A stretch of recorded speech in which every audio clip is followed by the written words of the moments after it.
to die in silence. They heard footsteps, then thunder. Commander Arya Reeves pressed her face against the cold, transparent steel of the observation deck, watching the swirling storms of Kepler 442b tear across the planet's surface below.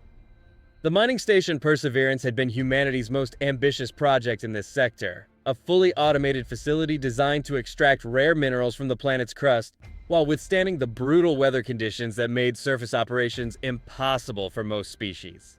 Now it was a tomb. "How long since the last transmission?"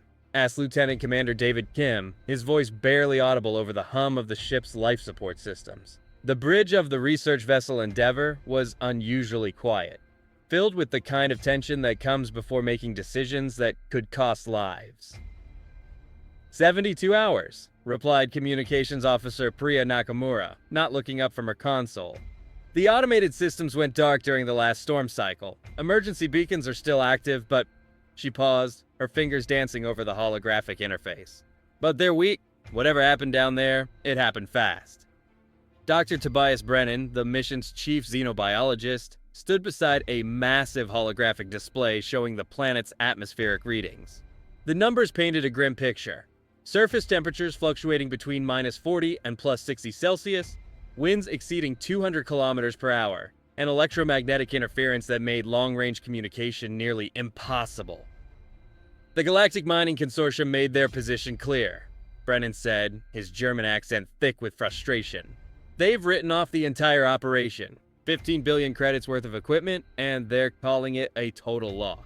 Reeves turned from the window, her jaw set in determination.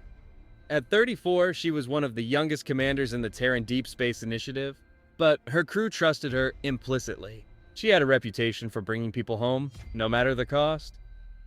"What about the crew?" she asked quietly. "Officially, there is no crew," replied Kim, consulting his tablet. "The facility was fully automated. The consortium's insurance claim lists 0 human casualties." "Officially," Reeves repeated, tasting the word like it was poison. "And unofficially?" Nakamura finally looked up from her station, her face pale. "I've been monitoring private communications channels. There are reports of maintenance crews being sent to Kepler 442b just before the storms hit. Routine repairs that couldn't wait for the weather to clear." "How many?" "Anywhere from 6 to 12 people. The consortium isn't confirming or denying anything." Reeves felt the familiar weight of command settling on her shoulders. She had seen this before. Corporations making decisions based on profit margins rather than human lives. When things went wrong, it was easier to pretend no one had been at risk in the first place. "Commander," came a voice from the communications array. It was Chief Petty Officer Luis Morales, the ship's senior engineer. "I'm picking up something on the emergency frequencies. It's faint, but..." Everyone on the bridge turned toward his station. Morales was manipulating the controls with practiced efficiency, trying to filter out the electromagnetic interference that plagued the planet's atmosphere. "There," he said, his voice hushed. "Listen." The bridge fell silent as a crackling, barely audible transmission filled the air. At first, it sounded like random static, but then patterns emerged, short bursts followed by longer ones repeated in a specific sequence. "That's Morse code," breathed Dr. Brennan. "Old Earth Morse code." Nakamura was already translating, her fingers moving quickly over her interface. "SOS, SOS, then trapped, level 7, help." The transmission cut out, leaving only the empty hiss of static. "When was that sent?" Reeves asked. "The timestamp shows." Morales paused, double-checking his readings. 14 minutes ago. The implications hit everyone at once. There were people alive down there, trapped in the depths of the mining facility, using whatever power they had left to send desperate messages into the void. And they were running out of time. "Commander," Kim said carefully, "the consortium has already filed their insurance claim. If we confirmed there were casualties, then a lot of important people are going to be very embarrassed," Reeves finished. "I know, David, but I didn't join the initiative to protect corporate profits." She moved to the central command console, bringing up a tactical display of the planet and its surrounding space. The Endeavour was not alone in the system. 3 other ships were holding position at a safe distance from the planet's dangerous atmosphere. "What's the status of the other vessels?" she asked. "The Alteran science ship Wisdom's Edge is conducting atmospheric studies," reported Nakamura. "The Zephyrian cargo hauler Prophet's Dream is waiting to salvage whatever they can from the station. And there's a Hegemony patrol cruiser, the Righteous Fury, monitoring the situation. Have any of them responded to the distress signals?" "I've been broadcasting the transmissions on all standard frequencies," Nakamura replied. "No responses. The Alterans claim their instruments aren't sensitive enough to detect the signals. The Zephyrians say it's not their problem. The Hegemony cruiser?" She paused. "They're not answering our hails at all." Reeves studied the tactical display, her mind racing through the options. A direct rescue mission would be incredibly dangerous. The planet's storms made atmospheric entry risky even for military-grade ships, and the electromagnetic interference would make navigation nearly impossible. But doing nothing meant condemning whoever was trapped down there to a slow death. "Tobias," she said, turning to the xenobiologist, "what do we know about the other species' capabilities? Could they mount a rescue if they wanted to?" Dr. Brennan consulted his notes. "The Alterans have excellent environmental suits and advanced scanning technology, but they're notoriously risk-averse. Their culture values intellectual achievement over physical courage. The Zephyrians are traitors. They have robust ships and good pilots, but they operate purely on profit motives.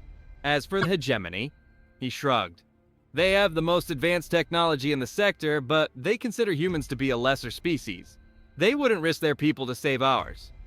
"So we're on our own," Reeves said. It wasn't a question. "Commander," interrupted Morales, "I'm receiving another transmission." This time, the signal was clearer, though still heavily distorted by atmospheric interference. A human voice, strained with exhaustion and fear, came through the speakers. This is Maintenance Supervisor Rachel Torres at Perseverance Station. We have 9 people trapped in Emergency Shelter 7. The main levels are flooded. The storm breached the primary seals 3 days ago. We have maybe 18 hours of air left, and the water is still rising." The voice paused, and they could hear the sound of dripping water and distant groaning of metal under stress. "We know nobody's coming for us. The consortium can't risk the insurance liability, but if anyone is listening, if anyone cares, we're not ready to die down here. We have families. We have children. Please, somebody help us." The transmission cut out again, leaving the bridge in stunned silence. 9 people, whispered Nakamura. 9 human beings. Reeves looked around at her crew. She could see the conflict in their faces, the desire to help warring with the knowledge of how dangerous a rescue mission would be. The Endeavor was a research vessel, not a military ship. They weren't equipped for this kind of operation. "Options," she said simply. Kim was the first to speak. "We could try to contact Earth Command, request a proper rescue ship, but it would take weeks for them to get here, and that's time these people don't have." "What about the other ships in the system?" asked Dr. Brennan. "Maybe if we could convince them to work together." "I've been monitoring their communications," said Nakamura. "The Alterans are preparing to leave the system. They're calling the situation regrettably unsalvageable. The Zephyrians are only interested in the salvage rights once the storm passes. And the Hegemony cruiser?" She paused. "They just sent a message to their superiors recommending that the sector be declared a navigation hazard." "They're abandoning them," said Morales, his voice filled with disgust. 9 people are going to die, and they're all just walking away." Reeves moved to the tactical console, studying the planet's weather patterns. The storms were massive, continent-sized hurricanes that could tear apart anything caught in their path. But there were gaps, brief windows where the atmospheric disturbance lessened enough to allow for careful navigation. "Luis," she said, "could we modify the shuttle bay to launch a rescue pod? Something small enough to slip through the storm patterns?" Morales was already running calculations on his tablet. "Maybe we'd have to strip out most of the safety systems to reduce weight, and the pilot would be flying blind through most of the descent. It would be a one-way trip unless we could time the pickup perfectly with the next calm period." "How long between calm periods?" "The meteorological data shows windows lasting about 4 hours, every 36 hours. But the next one isn't for another 22 hours. The survivors said they had 18 hours of air left. Kim pointed out grimly. Then we'll have to create our own window, Reeves said. She was quiet for a moment, then looked up at her crew. I'm not ordering anyone to do this. This isn't a military mission, and I can't guarantee anyone's safety. But I can't stand by and watch 9 people die when we might be able to save them. Commander, said Dr. Brennan, the atmospheric pressure alone could crush a standard rescue pod. The temperature variations would freeze or boil anyone inside, and the electromagnetic interference means we'd be flying blind. I know the risks, Tobias, but what's the alternative? We report back to Earth that we listened to people die because it was too dangerous to help them? The bridge fell silent again. Outside the viewports, the storms of Kepler 442b continued their relentless assault on the planet's surface.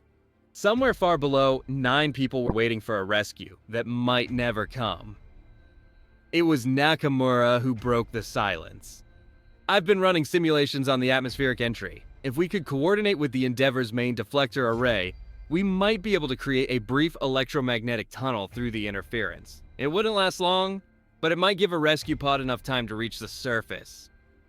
What about extraction? Asked Kim. That's the tricky part, admitted Morales. We'd need to be in exactly the right position when the natural calm period begins, and we'd need the rescue pod to be ready for immediate pickup. Sounds like a plan, said Reeves.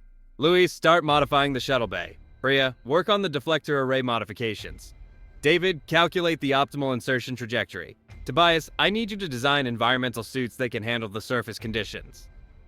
Commander, Kim said carefully, who's going to pilot the rescue pod? Reeves was already reaching for her gear. I am. Ma'am, with respect, you're needed on the bridge. The coordination for this operation will be handled perfectly by my first officer, Reeves interrupted. David, you have the con. This is exactly the kind of mission the initiative trained me for. As the crew scattered to their tasks, Reeves remained on the bridge, studying the tactical display. She thought about the 9 people trapped below, waiting in the dark for help that their own company had already written off. She thought about the other ships in the system, all capable of helping, but choosing not to risk their own safety for the sake of strangers. This was what separated humanity from the other species in the galaxy. Not superior technology or overwhelming military might, but the simple, stubborn refusal to abandon people in need. It was what had driven humans to the stars in the first place, the belief that no one should face the darkness alone. The next few hours passed in a blur of activity. The Endeavor's engineering teams worked around the clock to modify the shuttle bay, stripping down a standard maintenance pod to its essential components and reinforcing it with additional heat shielding.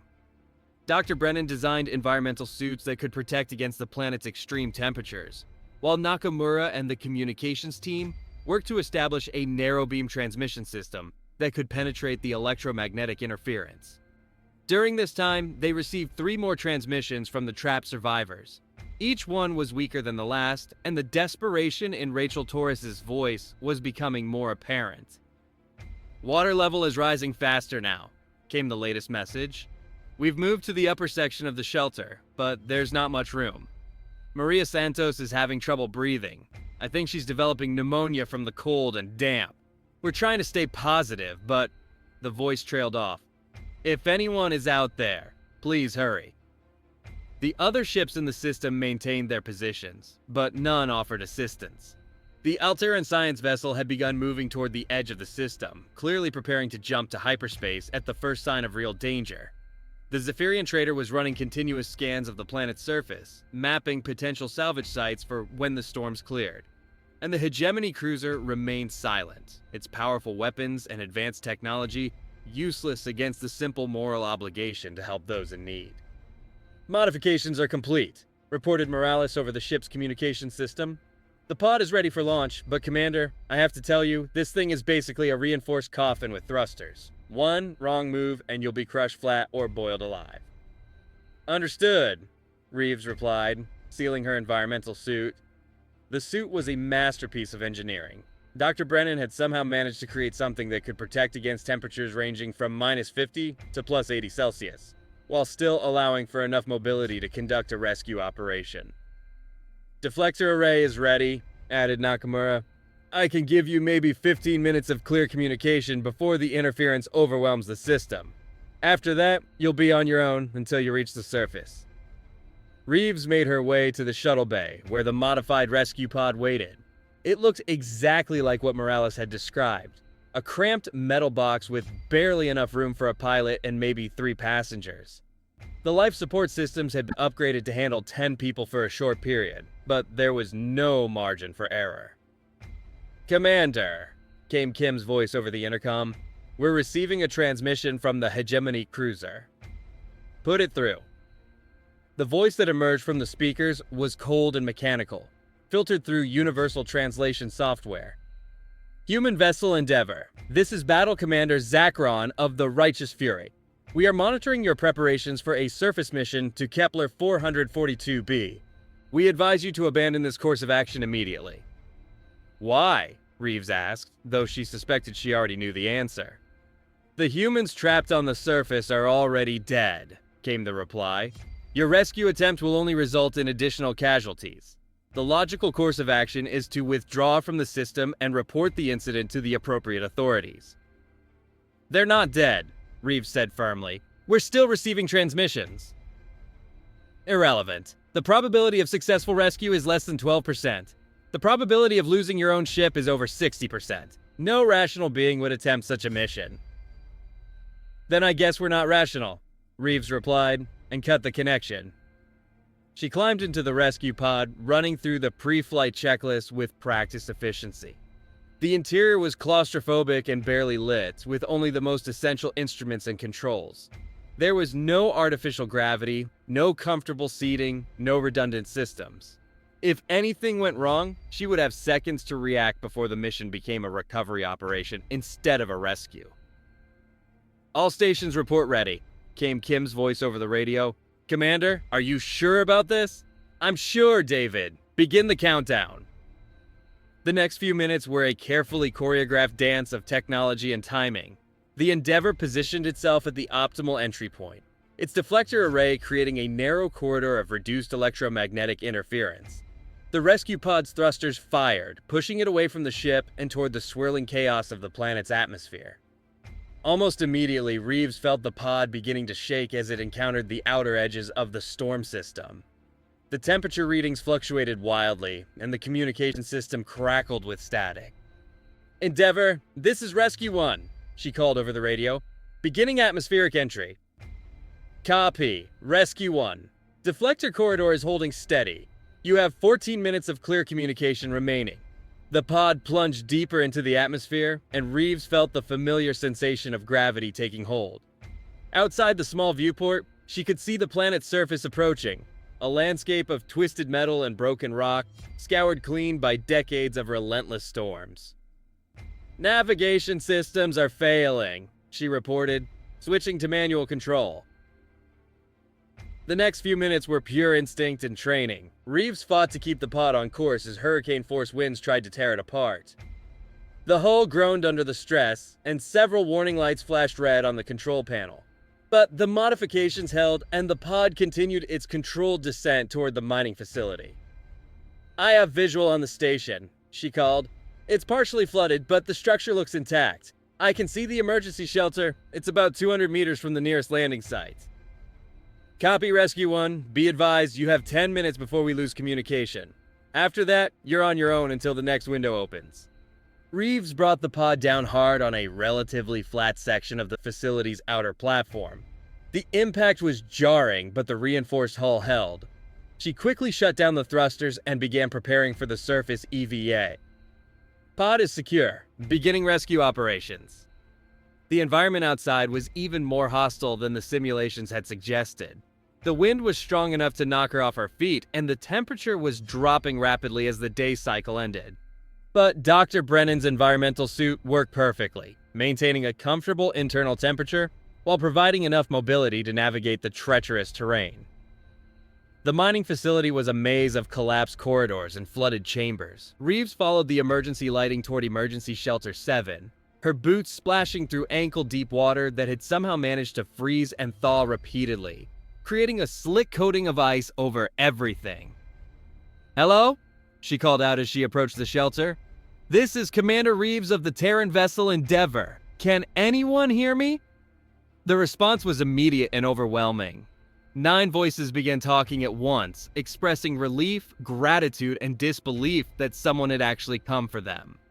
Rachel Torres, the maintenance supervisor, took charge of the group and provided a quick status report.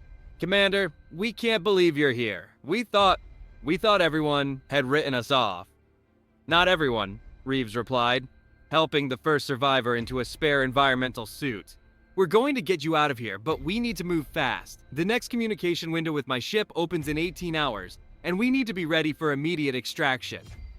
The rescue operation was methodical and dangerous. Each survivor had to be fitted with an environmental suit and then guided through the flooded corridors to the rescue pod.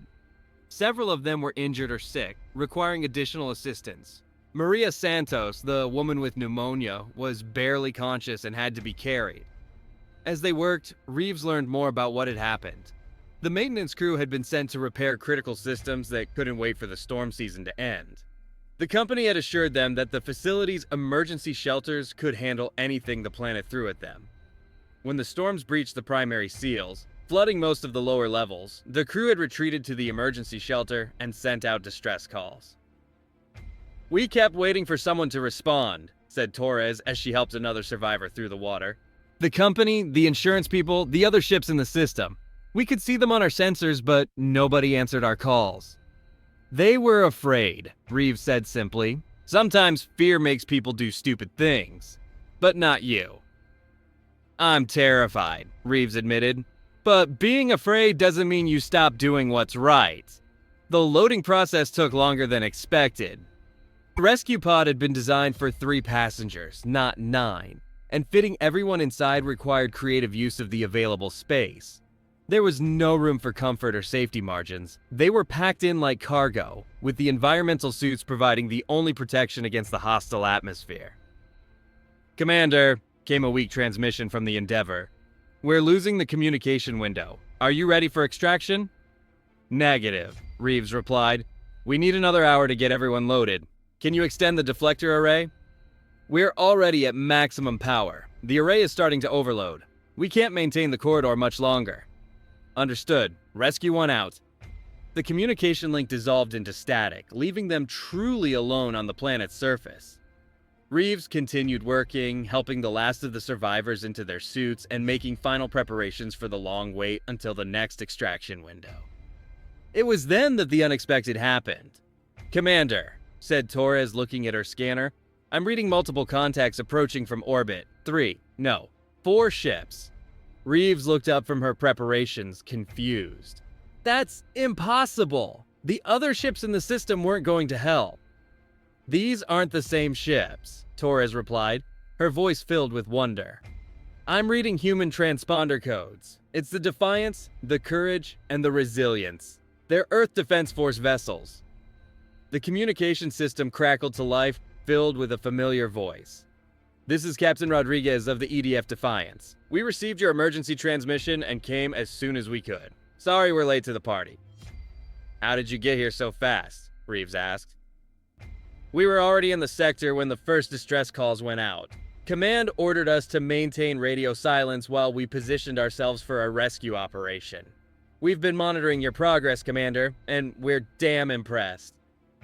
Can you handle the extraction? That's what we're here for. The Defiance has a full atmospheric insertion capability. We can punch through these storms like they're not even there. Over the next hour, Reeves watched amazement as the Earth Defense Force demonstrated why humanity had earned a reputation as the galaxy's premier rescue specialists. The Defiance deployed specialized atmospheric shuttles that could navigate the planet's storms with ease. Within minutes, all 9 survivors were aboard and receiving medical attention. But the story was far from over. As the EDF ships prepared to leave the system, they received an unexpected communication from the Altiran science vessel, which had stopped its departure from the system. Human vessels, came the transmission. This is Science Director Kethvar of the Wisdom's Edge. We have been monitoring your rescue operation. We wish to express our admiration for your actions. Admiration acknowledged, replied Captain Rodriguez. But admiration doesn't save lives. You are correct, came the reply. We have realized that our caution may have been misplaced. We request permission to assist with medical care for the survivors. Our medical facilities are more advanced than anything in this sector. Permission granted. Medical assistance is always welcome. Even more surprising was the response from the Zephyrian trader. Human ships, this is Captain Vexitar of the Prophet's Dream. We offer our cargo holds as temporary shelter for the survivors, and our navigation systems to help coordinate future rescue operations in dangerous sectors. What's the cost? Asked Rodriguez, knowing the Zephyrian reputation for profit-driven motives. No cost, came the reply. Sometimes the right thing to do is profitable in ways that can't be measured in credits. The most shocking response came from the Hegemony cruiser, which had remained silent throughout the entire operation. Human vessels, came the cold, mechanical voice of Battle Commander Zakron. The Hegemony Council has reviewed your rescue operation. We have determined that our previous assessment was incorrect. We offer our advanced medical technology and transportation capabilities to assist in the survivors' recovery. That's quite a change of heart, observed Rodriguez. The Hegemony values strength and capability above all else, came the reply. Today, humanity has demonstrated both. We have been reminded of the importance of such qualities. As the various ships worked together to provide aid to the survivors, word of the rescue operation spread across the galaxy. The story of a single human commander risking everything to save 9 trapped miners became a symbol of humanity's stubborn refusal to abandon those in need. But the impact went far beyond symbolism. Dr. Elena Vasquez, the chief medical officer aboard the Defiance, worked alongside Alteran doctors to treat the survivors.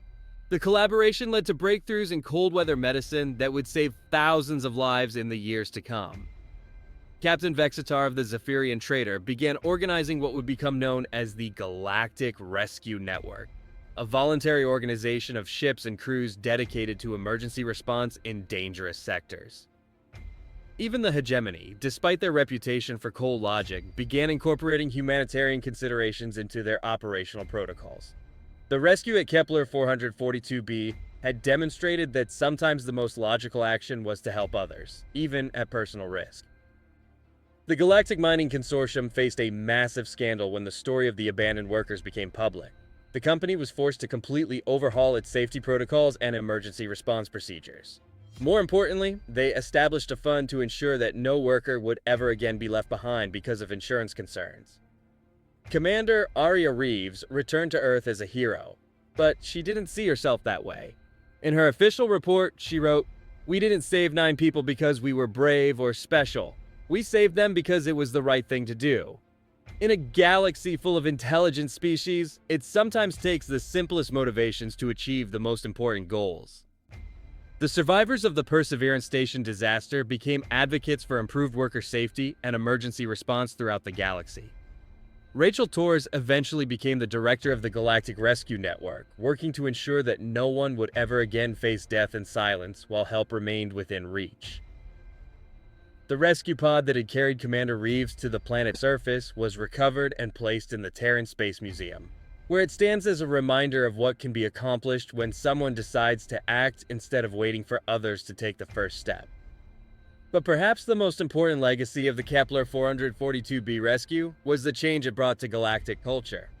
The other species had always admired humanity's technological achievements and military capabilities, but the rescue operation demonstrated something more fundamental: the human belief that every life has value, regardless of species, social status, or economic importance.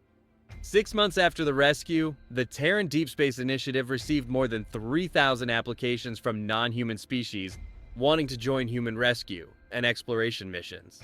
The galaxy had learned that sometimes the most advanced civilizations could learn from those who refused to let logic override compassion. Commander Reeves continued to serve with the initiative, leading rescue operations throughout the galaxy.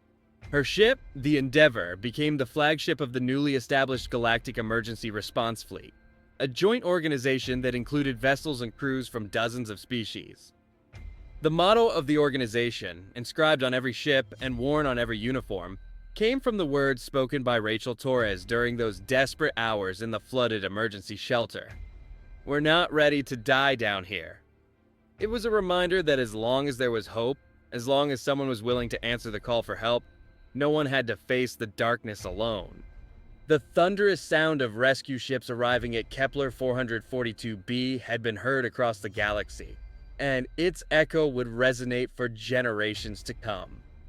When the universe seemed cold and uncaring, when profit mattered more than people, when fear paralyzed those who should have acted, someone had stepped forward.